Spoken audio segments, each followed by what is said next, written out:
Hi everyone! This is Carla from Shopping Apps Tips PH at welcome back sa aking YouTube channel.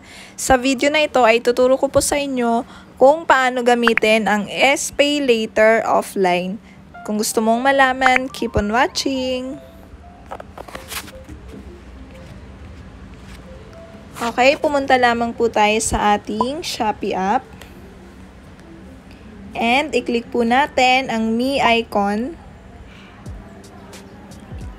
And then, dito sa My Wallet, nandito po ang Shopee Pay, My Shopee Coins, SPay Later, and My Vouchers. So, sa apat, i-click po natin ang Shopee Pay. Ayan. Sa Shopee Pay, nandito naman po ang Cash In, Scan, Send Money, Pay, Bank Transfer, and Request. So, sa anim, i-click lang po natin ang Pay icon.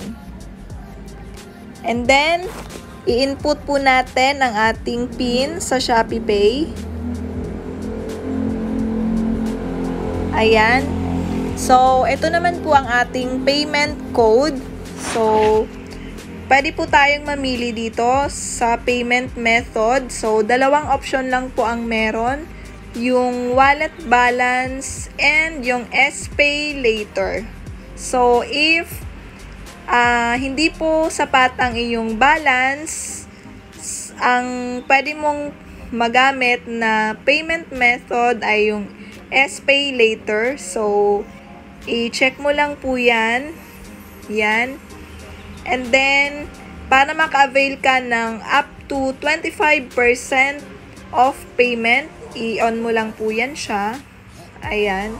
So, by the way, yung SPay Later ay pwede mo na pong gamitin sa mga grocery, sa supermarkets, etc.